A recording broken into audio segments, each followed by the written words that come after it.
નેપા વાળા કઈ બાકી લગાઈ મંદિર હાલ દીકે તારી બેન નો ટીકો ધોરા દીએ તારા દેખાડો તારી બેન ને લોડો ઘર લે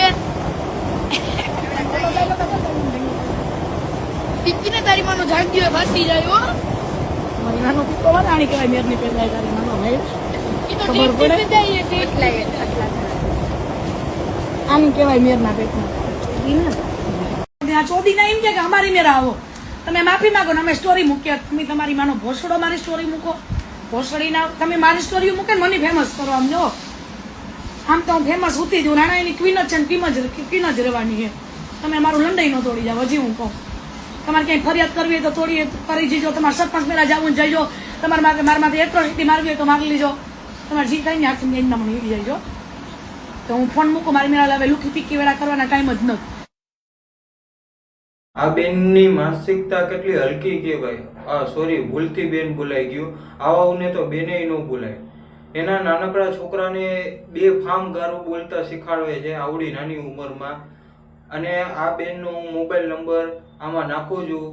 આપણા દલિત સમાજના જેટલા પ્રમુખો હોય કે કાર્યકર્તાઓ હોય એ આ બેનને ખાસ ફોન કરીને અને પૂછજો કે આવો જાતિવાદ તમારા મગજમાં શું કામ પહેર્યો છે મારે એના નંબર નહોતા નાખવા પણ એનો વિડીયો મેં જોયો એની માનસિકતા છે જે ખરાબ આવી બે ફાર્મ લાઈવમાં ગારું બોલે છે આ જોઈને મારાથી રહેવાનું નહીં એટલે નાખું છું નકર હું બેનનું દીકરીનું બહુ સન્માન કરું છું પણ આને બેન કહેવા જેવું છે નહીં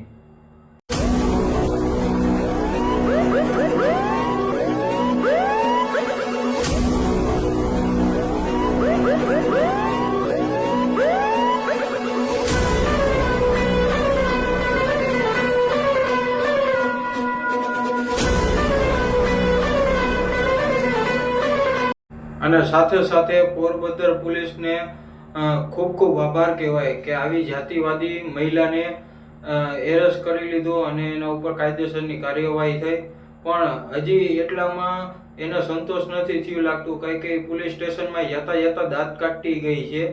એ દાંત કાઢે છે વિડીયોમાં જોઈ શકાય છે એટલે આને કાયદેસરની કાર્યવાહી એના ઉપર થવી જોઈએ અને બીજી વાર આવું વસ્તુ ન કરે અને એને કાયદાની કાનૂનની ભાન થાય એટલે હું નમ્ર વિનંતી કરું છું पुलिस प्रशासन ने देखा आपने लापरवाही का नतीजा है।